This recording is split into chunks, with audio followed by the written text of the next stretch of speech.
What's up, guys? It's TRT77, coach of the Chennai Shedinjas, here with my week 4 match of season 4 of the BDL. And this time around, we play Grum. And Grum is a 2-time champion of the BDL as well as being one of the admin team of the BDL. And he is a scary ass player. And he's not had the best start to his season. He is 1-2, -4 going into this game, but he's made a few changes to his team, I think, that made his team a lot more, well, at least a lot more comfortable for him, if you ask me, because his biggest comfort mon is Melodic, and he managed to get Melodic, and he did swap out Zam for Mega Zam for Mega Venusaur, which gave him more bulk that he felt that he needed, along with Azelf giving him a speed tier between Zapdos and Dragapult. Now, looking at this matchup, this is probably more even than some of the other matchups we've had up to this point. I feel like there's quite a... Dragapult is just such a difficult... It's the best mon in the Draft League format that's not banned currently for a reason. It's got so much versatility in this format, and it's so difficult to build for, but I feel like I have one of the best Dragapult answers in Tapu Fini. But at the same time, Tapu Fini having to deal with Magnezone and Zapdos is quite difficult, but I do have checks to both of them. And my check to both of them is Volt Absorb Lantern, and Volt Absorb Lantern is going to be the first mon in the 6th this week. I was not lying to you guys when I said I love Lantern as a Pokemon. Lantern is one of my favorite Pokemon to use in the Draft League format, and having Volt Absorb and resisting 4 times resist to analytic steel moves from Magnezone and resisting Hurricane from Zapdos, it's invaluable this week.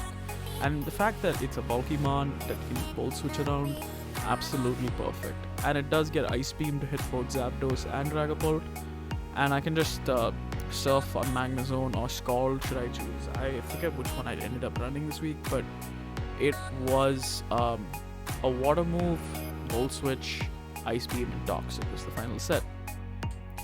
Now, moving on, in this matchup, I feel like I could really use Victini once more in my 6. And Choice Band Victini after Rocks basically either kills or 2-hit KOs every single mon on this team. And that is the set we're going with this week. We're going with Choice Band Victini. We're throwing in an Energy Ball there just as a dummy because we didn't need the 4th move, because Recreate still did more to both Dragapult and Venusaur than Zen Headbutt. So I really didn't feel like I needed the 4th move, so I just threw on Energy Ball there just in case we needed to catch the Seismitoad. I don't think Seismitoad... I think Seismitoad actually has a good matchup against me, but I feel like with a Serperior, there is a huge chance that he just doesn't bring it because it's just set up for the honest Serperior. And his team does not particularly enjoy Serperior +2 outside of Magnezone or perhaps Skunk Tank. But even then, Serperior +2 is can just run Dragon Pulse and hit most of his mons that resist Leaf Storm. That brings me to my next mon this week. It's going to be Serperior. Now this week I'm going to run a sub Leech Seed Serp with Leaf Storm and Dragon Pulse. It's not going to have too much HP or anything. It's just going to be a standard set. I think I have like 24 HP on the set just because I only have to beat 352 speed to outspeed Tauros. And having Leaf Storm against this matchup with Dragon Pulse, I feel like I can just chip down Mega Venusaur, or I can just get a Leech Seed off on something like Zapdos or Magnezone or Licky, and it could be just quite useful residual. Like, there isn't residual damage you can get in Misty Terrain a whole lot because there's no way to Toxic people in Mystic Terrain, but being able to run Leech Seed on the set could really help. I have Toxic on Lantern, but that's mainly because he has a Zapdos, and it'd be quite useful to Toxic Zapdos or Azelf in terrain because they don't get affected by terrain being off the ground. My next Mon on this team is going to be Mega Scizor.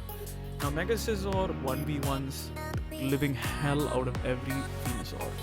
And if he wants to bring the one Venusaur set that can deal with a Mega Venusaur, that is a Sunny Day set, by all means, give my Bandit V-Create Victini Sunny Day, please. I beg of you.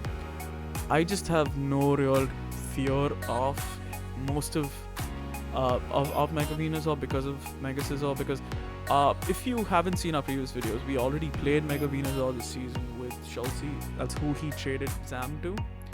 And when we played Mega Venusaur with Zam in week 1, we managed to set up on it with Tapu Fini and we killed it with Sword Power. And so I'm assuming if he does bring Mega Venusaur this week, it's going to be either like a Power Whip set, it's going to be physical, or because he's not. But the thing is, a physical set absolutely does 0 to Mega Scizor. It probably does negative damage to Mega Scizor. And we have dual wing beat on the set just because it just hits everything so hard, and we can just basically U-turn around. Having my bulkier Mons being able to U-turn around is really useful for me, because we have Serp and we have Fini who don't pivot around. We have Victini, Mega Sizz. I mean, Victini is obviously not bulky Mon in this matchup, but we have Victini, Mega Sizz, and Lantern, which pivot around. Now, the last Mon is what I debated for a long time. Did I want to go Nidoking to get my Sheer Force Mon in and just do a lot of damage to this team? Because if you notice, one thing on his team is that he has a bit of a speed tier drop off, and his bulkier Mons are below a certain speed tier niche outside of Mega Venusaur, to which I have answers to. But the rest of his bulky Mons don't really appreciate Nidoking. But at the same time, I feel like I just let in Azulf, which can get a nasty plot in my face. Dragapult can Dragon Dance in my face. It's difficult for me to think that I won't give him free turn with Nidoking. Now, the next one I considered was Aerodactyl, and then I just unconsidered it in about 3 seconds when I looked at the calcs on Aerodactyl on Marvel Scale Milotic, and I was like, that ain't coming, bro. That ain't it. Now, the next mon I looked at was Galvantula, which I was seriously considering this matchup, because even though, like, webs would basically serve to slow down Tauros, that would have been the main goal for me. And slowing down Tauros would ensure that he would have had to spend more than one Mon to Oko Victini, or he'd have to be Modest Specs Dragapult to Oko Victini with Shadow Ball. It was not to be. So I talked myself out of Galvantula in this matchup, because I just thought he's definitely going to run Clear Body Dragapult. He's not going to risk it. He's not going to run Infiltrator. He's going to run Clear Body. Like, why wouldn't he run Clear Body in this matchup? And so that was off the book. And then I thought, why not Pangoro? Pangoro, AB Pang always looks good. He has to basically be Special Dragapult, otherwise he's set up fodder for Fini.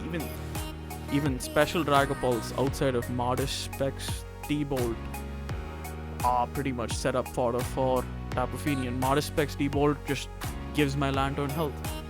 And so it just comes down to the fact that I just need to think of whether I could use Pangoro. But then if he's a Dragon Darts, or even if he just is a physical bandit set, this is why Dragapult is such a good Pokemon, but he can just U-turn on me and do a shit ton. He can Dragon Darts. It is painful. And then the other thing for me was, even though Mold Breaker goes through Marble Scale on my Milotic, I just don't think Pangoro was enough for me here, because I didn't do enough without a Choice Band, and I didn't live enough without an Assault Vest. And without the webs, just being wary of Dragapult, I just didn't feel right bringing it here. So I'm left with 2 Mons left to make a decision with. I have Dusclops, which is the Mon that eats all the hits, or Miltank, one of my Stealth Rockers. And I'm opting for Miltank this week. I'm going with the scrappy Miltank with T-Wave, Stealth Rocks, Seismic Toss, and Milk Drink. Now, I'm putting in enough Speed Def on this thing so that Modest Specs Draco will never Oko me, and Dragon Darts doesn't come close because Miltank has good physical defense. But I've seen him lead Dragapult 3 out of 3 times, and if I can get a T-Wave off on Dragapult, or if I can get a late game D-Wave off on Azelf, I will gladly trade my Miltank for D-Wave on Azelf, because that is just the game at that point, because Victini just picks off the whole team then. So I'm gonna lead Miltank most likely. I like the idea of fixed leads, but against this team, I feel like Miltank's a very safe lead. And looking at how well Rocks do and how many things Rocks put a lot of his mons into Hikeo range, and it really helps Superior and Tapu Fini here. Now talking about sets, Tapu Fini this week is going to be a Calm Mind, Draining Kiss, Stored Power, and Taunt set. I am predicting him to bring Milotic with Haze as his way of dealing with Calm Mind Fini, because Fini is a problem for his team, and his check, which is Magnezone, is just too ably checked by too many of my mons for it to... Honestly, if he does bring Magnezone, I think it's not a bad bring, but it would just be underwhelming considering how quickly I can chip that thing and how easily I can switch into that thing. And considering that there's no conceivable universe where the Iron Defense Magnezone set does anything to Fini. So at this point, it's like I just wanted the taunt because I just know that his likely check will be Milotic, because his other phasing option on this team is probably Dragon Tail Licky Licky, and obviously Dragon Tail doesn't hit Tapu Fini being a fairy type. So he's left with fewer options on this team overall. I feel like he could possibly bring certain other mons. Skunk and Tauros are definitely options, but I just don't feel like I'm too threatened by them. If it's a Scarf Tauros, I've EV'd Tapu Fini to never die to 2 body slams. And if he chooses run double edge, perfect. I'll just Draining Kiss off half that HP and then let him double edge his Omega. If he's a sheer force set, I'll just beat him 1v1 with Superior. Azelf is going to be a problem this week, except that it does nothing to Victini. Even with Shadow Ball, it really isn't that much of a concern to me. Azelf's a good Pokemon, don't get me wrong, but it's frail as hell and it actually requires investment to do things. And I'm expecting, I've been, at least a few guys who I showed my team to this week told me to expect physical. I'm pretty sure Brownie told me to look out for physical Azelf. He said it's more than likely going to be physical Azelf, which I agree with. He probably will run a physical Azelf spread because it is actually pretty good against me, because Azelf can still do quite a lot of damage with that physical attack Fire Punch to Sizz Omega. But either way, Azelf is going to be a threat. I predict that Azelf, Dragapult and Milotic are locks for this game. Zapdos is also likely a lock because it should check the shit out of Sizzle. The last 2 mons on his team are up for grabs. Honestly, it could be Licky Licky, it could be Sock, could be Zone, could be Mega Venusaur. Honestly, I think Mega Venusaur could still come because he could bait me into losing my Tapu Fini early, and then Pulp can be a problem, even though I feel like if I have more than enough health on multiple members, I can check it without Tapu Fini.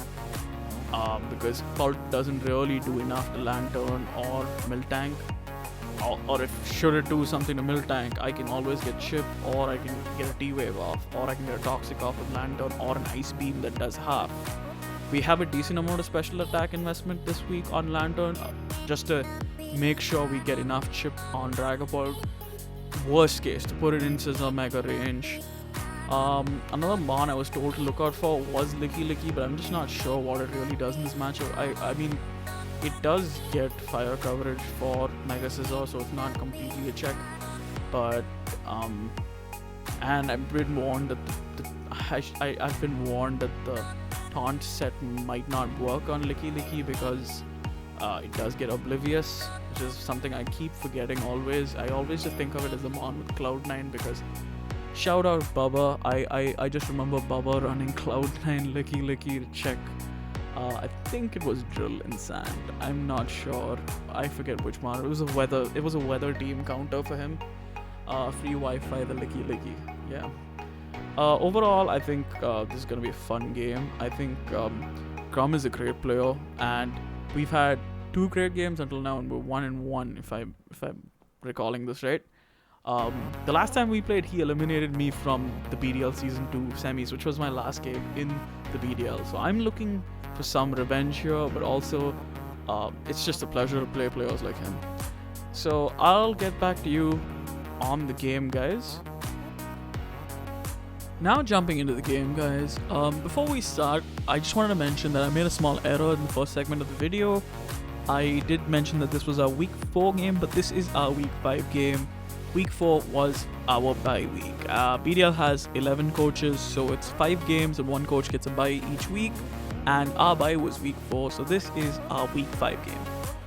Now, jumping into the game, as you can see, first off, I am quite surprised to see Zapdos in Magnezone.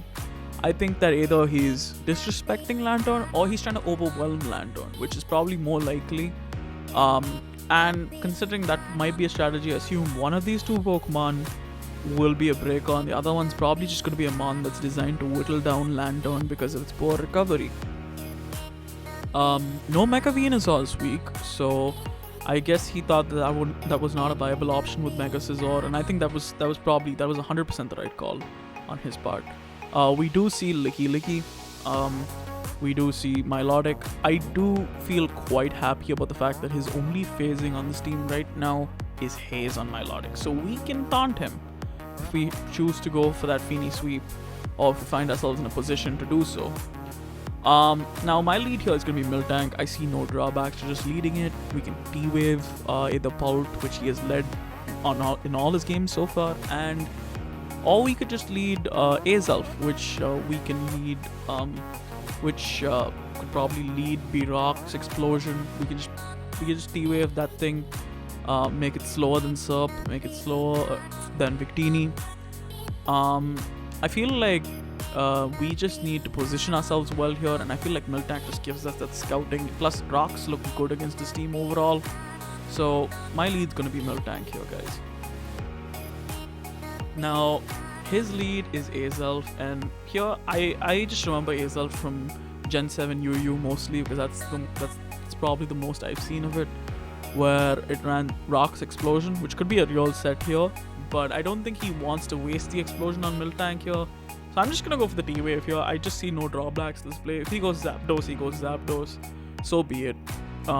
We just get our rocks up in that event, and we can scout the Zapdos set. So here, I'm just gonna go for the T-Wave, and we do catch Milotic with the T-Wave, which is fine, I guess. I mean, it's not the end of the world for him, because he's probably just got Flame Mob on this thing to activate Marvel Scale, or knowing Grum, he likes the leftover set, so it's probably leftovers, and we probably just gave him Marvel Scale. But it's not the end of the world again, because at this point I've got several mons to deal with Milotic. And here I'm just going to go for my rocks, and he's just going to flip turn out. Now I'm curious to see what he goes into, and he goes into Magnezone. Now Spec Zone doesn't kill us at this range unless he's Steel Beam. I'm pretty sure Analytic Steel Beam. And after an S-Toss and Steel Beam, that's all the chip I need on Zone, because Zone is what's preventing both Serp and Feeny from sweeping already. So at this point I'm like, perfect, this is free chip on Zone. And here I'm just gonna go for the S-Toss. I think it was a ballsy play for him to stay in, even though he probably predicted I was not Earthquake on this set. It was a ballsy play on his end to stay in. I'm not sure if he was sturdy on the set. I'm pretty sure he's Analytic, but we do get chip off, and then he reveals Substitute. So this was a set that was meant for Lantern. He was going to chip down Lantern with this set, and I think that's a great bring. But the fact that I'm just willing to give up Miltank at this point just to get scouting or chip, probably screwed with that plan for him. And here I'm just gonna S-Toss again, just break sub, and he is going to Volt Switch out, which does tell us he was Analytic. So that was a really ballsy play, predicting that I wouldn't have Earthquake on Miltank. But kudos to him, that was a good play. And here he goes into Zapdos, and he does take Rocks damage, which tells us that he is more than likely not a default Zapdos. He's probably an offensive variant But here, I just see no reason to keep Miltank anymore. At this point, it's done its role. It's shown me enough information. We could probably calc the Zapdos set off the T-Bolt or Hurricane that he goes for.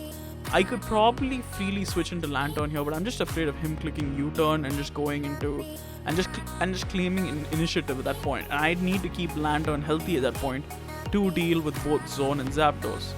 So I'd have to make a hard double at that point, and that just gives him all the initiative. So here I'm just gonna stay in with Miltank. I'm gonna go for the Milk Drink here, and he misses the Hurricane. That's super unfortunate because I think that Hurricane definitely killed, considering he's probably offensive because he took rocks damage. And now I'm gonna go into Lantern because I'm more confident that he's probably gonna click Hurricane again. And it does 27, which tells us that he's Specs. So I'm really sorry for that Hurricane miss. That definitely killed Miltank. But he is Specs, and we can't quite tell right now if he's timid or modest Specs because of that roll. We're just gonna Volt Switch on out of them. I'm assuming he was expecting the Ice Beam and he goes into Licky. We got Surp out now, and here I'm just gonna sub. It seems like a no drawback play. Worst case, he breaks our sub with like S-Toss or Body Slam or something, and we can just get a Leech Seed off, get a Leaf Storm off. Surp is just really free against a Mon like Licky. That's quite passive. And he gets the Wish up here, so here I'm just gonna go for the Leech Seed, considering the Wish was up anyway. And we get the Leech Seed chip on Zapdos. And here I'm just gonna pause it for a second because at this stage, Zapdos does have a decent amount of HP, but considering he's offensive, we just need to see how offensive he is. Is he max HP or is he not? Either way, we're behind a sub, so I see no drawbacks to just boosting myself and clicking Leaf Storm and seeing that it does 25. He has no HP. He is hardcore offensive Zapdos.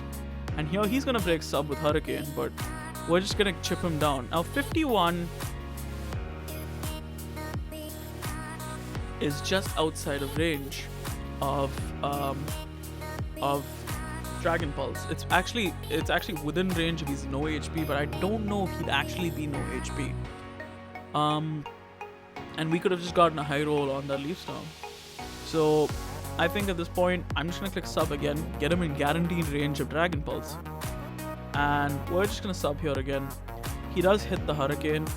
We get our leftovers and the Leech Seed recovery, and 39 is well in range of Dragon Pulse. But here I have a play to make. I have to decide here whether I want to hit Dragon Pulse, which will likely kill Zapdos, which is great for my team, don't get me wrong, but I think we just get revenged at that point by Dragapult or by Azelf. And at this point, because Dragapult can revenge us, both of them can revenge us with special fire type moves like Fire Blast or Flamethrower, and Dragapult could Draco. We not got a whole lot of HP on this sub area. So here I'm just gonna click sub again, and he goes hard into Dragapult. Now I definitely think this was a reckless play on his part because I was so close to clicking Dragon Pulse here, and if he lost his Dragapult, that was just game right there pretty much. At that point it became Azelf having to win the game against me, considering Zapdos and Magnezone were already so chipped. And so I think it was a reckless play on his part, but here he's left us with a 50-50. Do we think that he's Infiltrator, or do we think he is Clear Body? Now, I personally think he should be Clear Body here because there was such a huge chance for me bringing Galvantula this week. I was so close to bringing Galvantula this week. And should he think that he didn't need to bring Clear Body just because of reading that I wouldn't bring Galvantula? I think it would still be, it would be a ballsy play, but I personally think he should be Clear Body. But then, if he's Infiltrator, he does kill us. He's probably got a fire move in there, or he's probably got Dragon Darts. He's gonna kill us. So, my next thought is, what do I lose if he kills us? At this point, I lose my Surp. Good Pokemon, no doubt. But don't I just get the freest Beanie setup at this point? I just get the freest calm mind of my life because he's not gonna T-bolt me raw. He doesn't know anything about my Feeny and hasn't hit the field yet, and Draining Kiss would absolutely ruin his Dragapult anyway. So at this point, I'm just gonna stay in, and we're gonna see if he's Infiltrator, and he is Infiltrator. So he does take out our Superior, but this is the fastest I've ever clicked Feeny in my life, and I'm just gonna click Calm Mind here. He reveals he's not choice locked, which means he's more than likely an Expert Belt variant. Excuse me.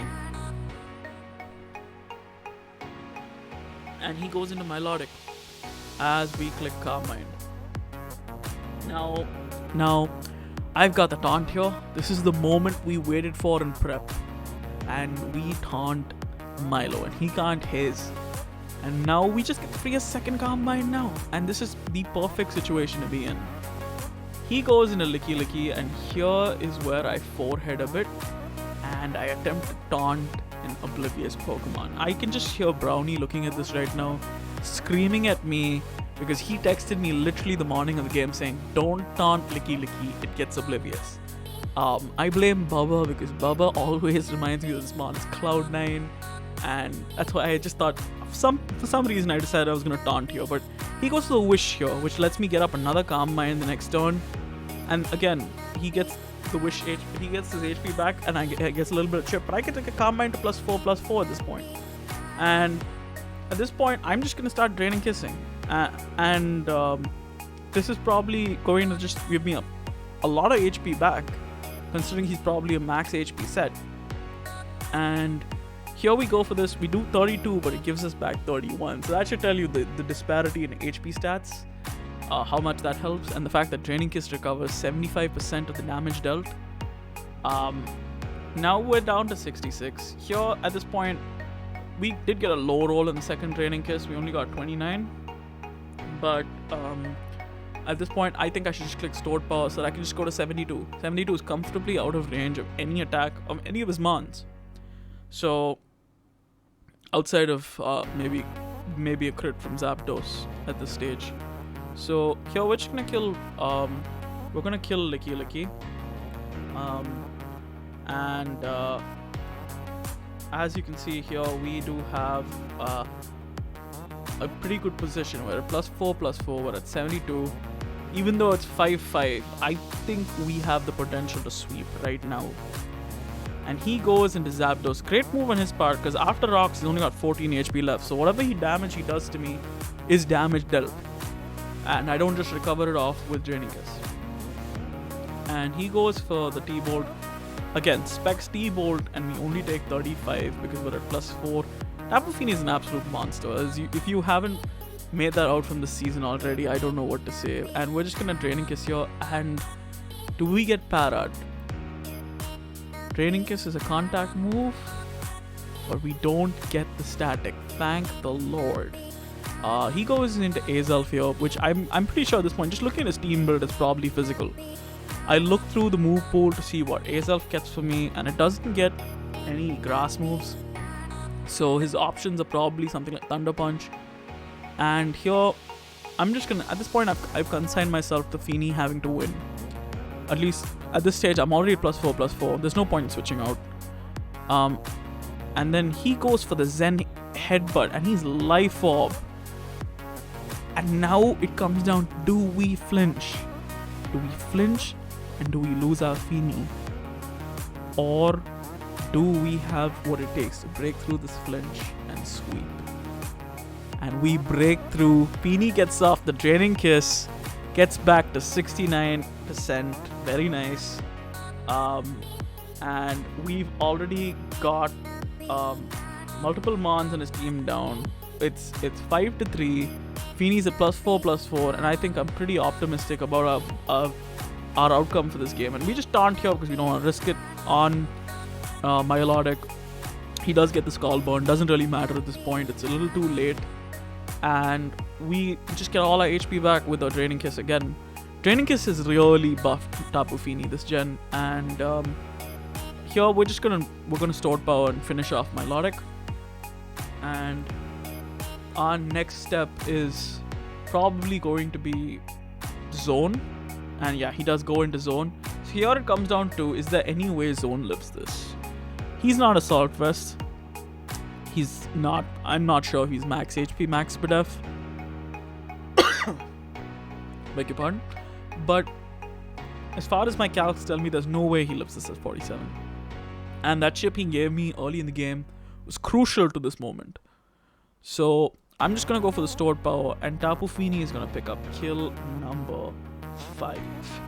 And now it just comes down to Dragapult, and this should be a formality because we're at full. We're at 94. There's no way even a crit T-Bolt from Dragapult. We've already seen Flamethrowers. He's more than likely special. There's no way a crit T-Bolt kills us. And he's going to go for the T-Bolt. It does 18. And Tapu Fini is going to Draining Kiss for the win. And we pick up the 5-0 victory with Tapu Fini picking up all 6 kills. GG to Grum. I feel like the matchup was hard for him in this game overall. I feel like the matchup was perhaps better with some of the mons he had earlier. Maybe Zam was probably better against my team than Mega Venusaur was. But I feel like he made the transactions for what he thought were best for his team, and I have to respect that. But I'm super pleased with our overall result. We move on now to 4-0 plus 18 going into week 6. Our next game's against Lambo, who's a really good player, so we've got some real tough games coming up. But I think at this point we are pretty much a lock-in for playoffs. I think we have to probably win 2 more games. We do have 6 more games to go, so unless something really tragic happens, we don't lose out, we probably just make playoffs. And overall I think this is probably as good as the season could be at this point. And I feel like a lot of it comes down to our team composition. It comes down to some of the sets we've ran. And I do think the Hurricane miss mattered early in the game because I could have saved Grum 1 differential here. But I don't think it affected the overall result of the game, because I think at that point it just gave me a free switch in to Lantern on Zapdos, and then the same events that just transpired the following turn would have just continued. But overall, I think this was a good game. I do feel like right now we are on a bit of a run, and I hope we can keep this going. So thanks for watching, guys. I hope y'all stay safe during the pandemic. We will likely be uploading our week 6 game pretty soon because it's already done. And we will have our TBA week 1 game versus Shaded next week. So stay tuned for those. Stay safe, and I hope y'all have a good rest of the day. This is TRT77 signing out.